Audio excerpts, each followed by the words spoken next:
Et si je vous disais qu'un seul homme, en signant un seul texte, a condamné la France à payer des intérêts pour toujours, pas une guerre, pas une invasion, pas une catastrophe naturelle, une signature, celle d'un ancien directeur général de la banque Rothschild, devenu président de la République. Son nom, Georges Pompidou. Et la date, le 3 janvier 1973. Ce jour-là, une loi est votée dans une quasi-indifférence. Pas de débat télévisé, pas de manifestation, pas de une dans les journaux, pas de questions au gouvernement, rien.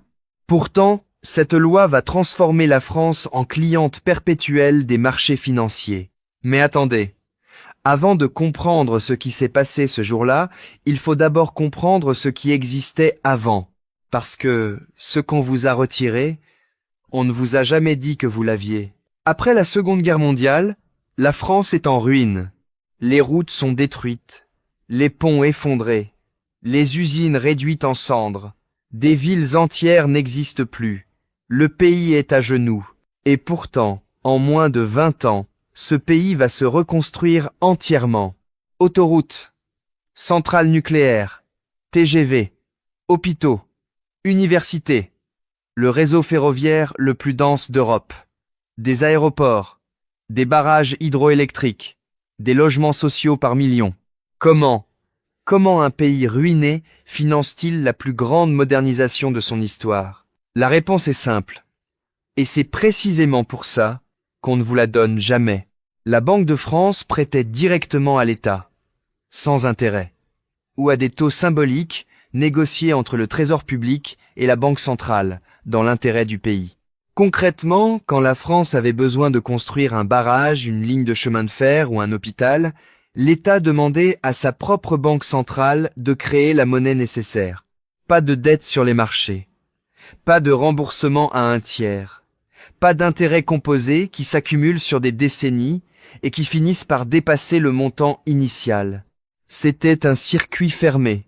L'État empruntait à lui-même. La nation finançait la nation. L'argent créé circulait dans l'économie réelle. Salaires, infrastructures, services publics. Et ça fonctionnait.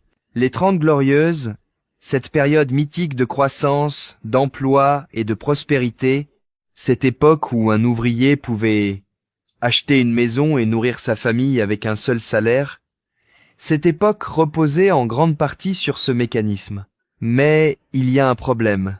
Si l'État peut se financer seul, alors à quoi servent les banques privées?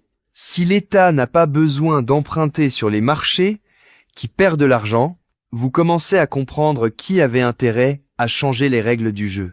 Georges Pompidou n'est pas né dans la politique. Avant d'être Premier ministre, avant d'être président, il était banquier. Pas n'importe quel banquier. Directeur général de la banque Rothschild, l'une des maisons financières les plus puissantes d'Europe depuis 2 siècles. Chez Rothschild, Pompidou a passé des années à comprendre comment fonctionne le crédit, la dette souveraine, et surtout comment on fait de l'argent avec l'argent des autres. Comment la dette d'un État peut devenir le revenu d'une banque. Quand De Gaulle le choisit comme Premier ministre en 1962, certains s'étonnent. Un banquier à Matignon? Inhabituel, presque suspect.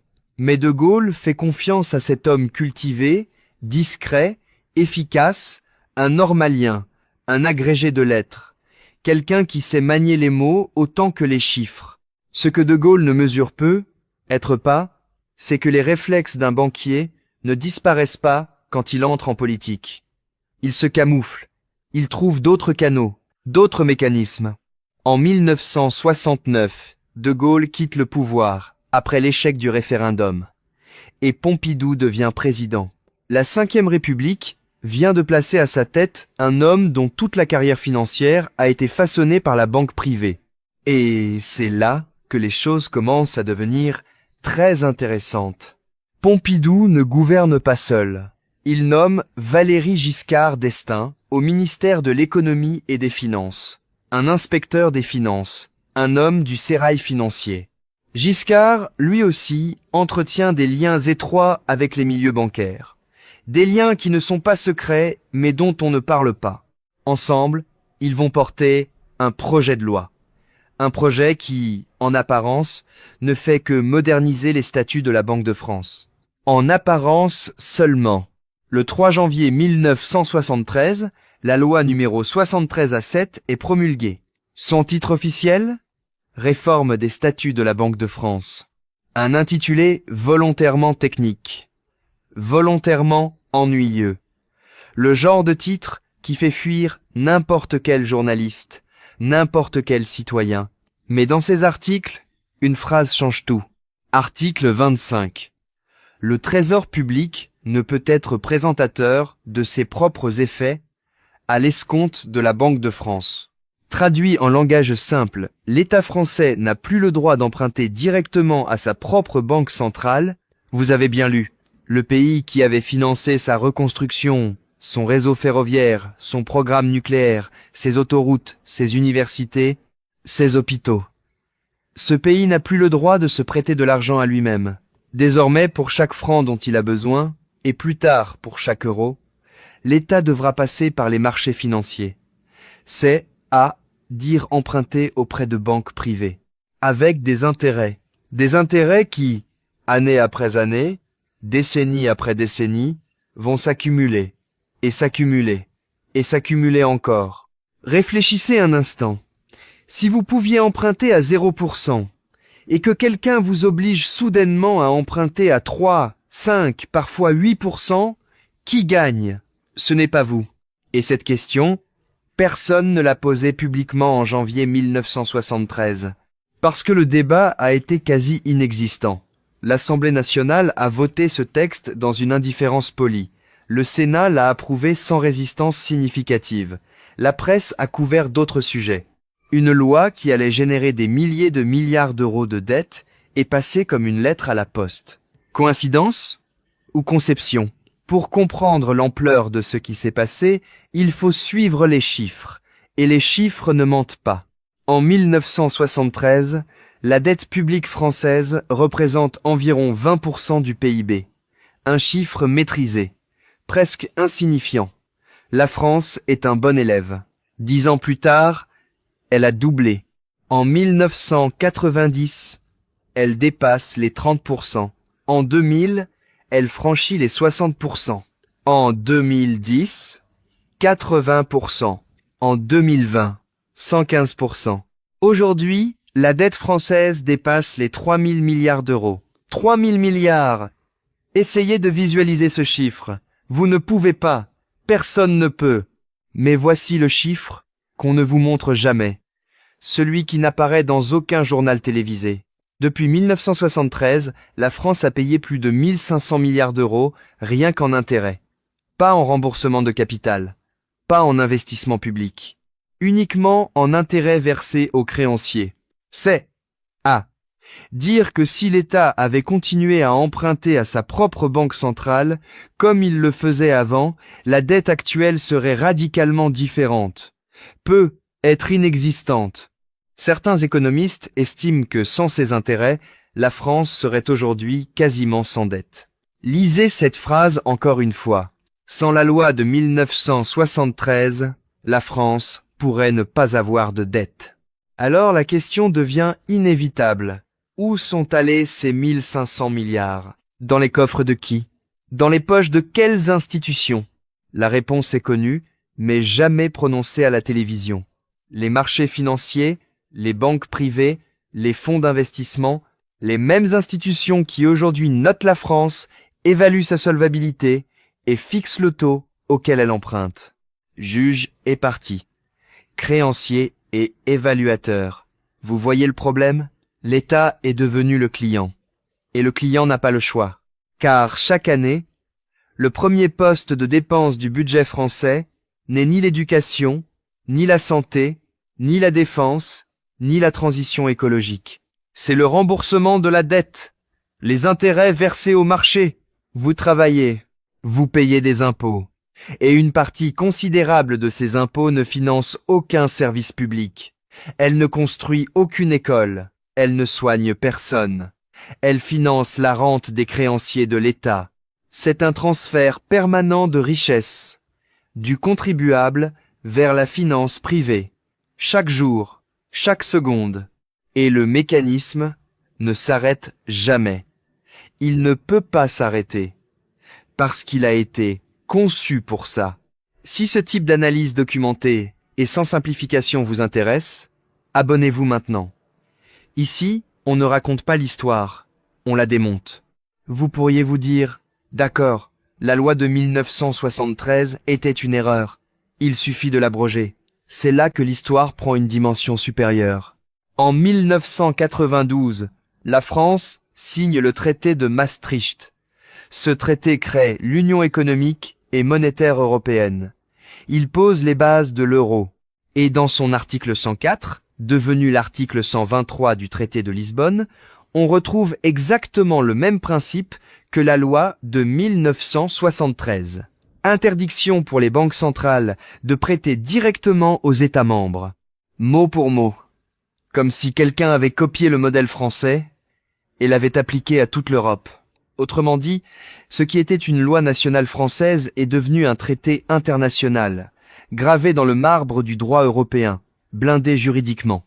La France ne peut plus revenir en arrière seule. Pour changer cette règle, il faudrait l'unanimité de tous les États membres, 27 pays. Ce n'est plus une loi, c'est un verrou continental. Et qui a poussé pour que ce principe soit intégré dans les traités européens? Les mêmes cercles, les mêmes réseaux financiers, les mêmes intérêts. Ce qui était un mécanisme national est devenu un système continental. Toute l'Europe est désormais obligée d'emprunter au marché privé. L'Allemagne, l'Italie, l'Espagne, le Portugal, la Grèce. Souvenez-vous de la crise grecque de 2010. Un pays étranglé par sa dette, des hôpitaux fermés, des retraites coupées de moitié, des suicides en hausse, une jeunesse poussée à l'exil. Et pourquoi? Parce que la Grèce ne pouvait pas emprunter à sa propre banque centrale. Parce que le traité l'interdisait. Parce que le verrou tenait bon. Le même mécanisme. La même logique. Étendue à tout un continent. Pompidou n'a pas juste changé la France. Il a posé le premier domino. Et tous les autres sont tombés. À ce stade, certains vous diront que tout cela est exagéré. Que la loi de 1973 est un mythe complotiste. Qu'elle n'a pas vraiment changé les choses. Que c'est plus compliqué. L'argument principal des défenseurs de cette loi est le suivant. Avant 1973, la Banque de France prêtait déjà à l'État dans des conditions encadrées. Les avances étaient plafonnées. Le système n'était pas un chèque en blanc. C'est vrai. Techniquement, c'est vrai. Mais c'est précisément là que se situe la manipulation du débat. Car la question n'est pas de savoir si le système d'avant était parfait. La question est de savoir pourquoi on l'a supprimé. Pourquoi on a remplacé un système imparfait, mais souverain, par un système qui profite exclusivement au marché privé. Et surtout, au profit de qui? D'autres vous diront que l'interdiction de financement monétaire est une protection contre l'inflation, que si l'État pouvait créer de la monnaie à volonté, il en abuserait, et que les prix exploseraient, qu'on deviendrait le Venezuela ou le Zimbabwe. C'est un argument théorique, et il mérite d'être entendu. Mais posez-vous cette question. Est-ce que le système actuel a empêché l'inflation? En 2022, l'inflation en France a dépassé 6%, sans que l'État ait créé le moindre centime par sa banque centrale. L'inflation est venue quand même, par d'autres canaux, par les marchés, par la spéculation, par la politique monétaire de la BCE elle-même. L'inflation existe malgré le système. Mais les intérêts de la dette, eux, existent grâce au système. Autrement dit, on vous a vendu une assurance contre un risque théorique, tout en vous imposant un coût garanti, réel et mesurable. L'inflation est un épouvantail. La dette est une réalité quotidienne. Et cette réalité profite à ceux qui prêtent, pas à ceux qui empruntent. Jamais. Revenons un instant au point de départ. Georges Pompidou, directeur général de la banque Rothschild, puis président de la République française. Un jeune homme accède à la présidence de la France. Le plus jeune président depuis Napoléon. Avant d'entrer en politique, il était banquier d'affaires, chez Rothschild et Sillé. Son nom, Emmanuel Macron. Coïncidence? Peut être. Mais le motif se répète. Et quand un motif se répète, ce n'est plus un hasard. C'est un schéma. Un homme formé par la banque privée accède au sommet de l'État. Et une fois au pouvoir, les intérêts de la finance privée ne sont jamais remis en question. Ils sont protégés, consolidés, étendus.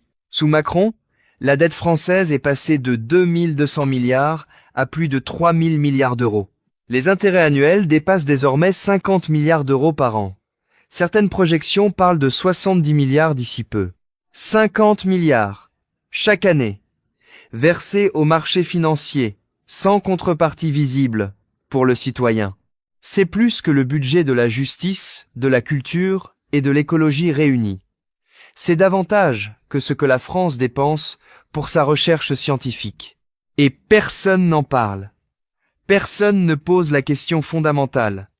Pourquoi la France paye-t-elle pour emprunter ce qu'elle pourrait théoriquement créer elle-même? Parce que poser cette question, c'est remettre en cause 50 ans de politique économique. C'est questionner l'indépendance réelle des banques centrales. C'est interroger le lien organique entre pouvoir politique et pouvoir financier. Et ça, dans un espace public contrôlé par les mêmes intérêts, c'est la question qu'on ne pose jamais. Aujourd'hui, quand la France a besoin d'argent, voici exactement comment ça fonctionne. Le Trésor public émet des obligations, des titres de dette. Ces obligations sont achetées par des investisseurs, banques commerciales, fonds de pension, fonds souverains étrangers, compagnies d'assurance. La France emprunte à ces acteurs privés et leur verse des intérêts, chaque mois, chaque trimestre, chaque année, sans interruption, quoi qu'il arrive. Et le plus troublant dans tout ça, quand les banques privées achètent ces obligations, elles ne prêtent pas leur propre argent. Elles créent de la monnaie, par le mécanisme du crédit. Vous avez bien compris. Les banques privées font exactement ce qu'on a interdit à l'État de faire. Elles créent de la monnaie, mais elles en tirent des intérêts. L'État a perdu le droit de créer sa propre monnaie. Mais les banques privées ont conservé ce pouvoir, et elles le facturent. Grassement. C'est comme si on vous interdisait de puiser l'eau de votre propre puits, dans votre propre jardin, tout en vous obligeant à l'acheter à votre voisin, qui puise dans le même puits, avec la même eau. Et le voisin vous envoie la facture. Chaque mois, pour toujours. Voici la vérité que personne ne veut formuler clairement. La dette française ne sera jamais remboursée. Pas parce que la France ne peut pas la rembourser, mais parce que le système n'est pas conçu pour qu'elle soit remboursée. Un État endetté est un État captif. Il dépend de ceux qui lui prêtent. Il obéit à leurs conditions. Il adapte ses politiques à leur satisfaction. Il coupe là où il demande de couper. Il privatise ce qu'il demande de privatiser. Quand une agence de notation dégrade la France, ce n'est pas un verdict neutre et objectif. C'est un signal envoyé par les marchés aux dirigeants. Restez dans le cadre. Ne changez rien. Continuez à payer. Sinon, vos taux d'emprunt augmentent. Et votre dette explose encore plus vite. La dette n'est pas un problème pour ceux qui la détiennent. La dette est le produit. La dette est le business. La dette est le pouvoir. Et ce business a commencé le 3 janvier 1973, avec une loi signée par un ancien banquier de chez Rothschild. Depuis ce jour, chaque enfant qui naît en France arrive au monde avec une part de dette qu'il n'a pas contractée pour financer des intérêts qu'il ne comprendra jamais, versés à des institutions qu'il ne connaîtra pas et qui ne lui rendront jamais de compte. Et quand il grandira, on lui dira que c'est normal, que c'est comme ça que fonctionne l'économie, que c'est la seule voie possible, qu'il n'y a pas d'alternative. On ne lui dira jamais qu'avant 1973, ça fonctionnait autrement. On ne lui dira jamais qu'un homme a changé les règles. Un homme qui venait de la banque. On ne lui dira jamais pourquoi. La prochaine fois qu'un politique vous parle de réduire les dépenses publiques, de couper dans les retraites, de fermer des hôpitaux, demandez-vous une chose. Est-ce qu'on manque d'argent Ou est-ce que l'argent a changé de direction il y a 50 ans et que personne n'a eu le courage de le rediriger? Et surtout, demandez-vous pourquoi cette question n'est jamais posée à la télévision. Le mécanisme est toujours actif. Les intérêts courent toujours. La machine tourne. Et ceux qui en profitent n'ont aucune intention de changer quoi que ce soit. La seule chose qui pourrait changer, c'est le nombre de personnes qui comprennent. Si cette vidéo vous a fait voir la dette autrement, laissez un j'aime. Dites en commentaire ce que cette révélation vous inspire. Abonnez-vous, car ce qui arrive remettra encore plus de certitude en question.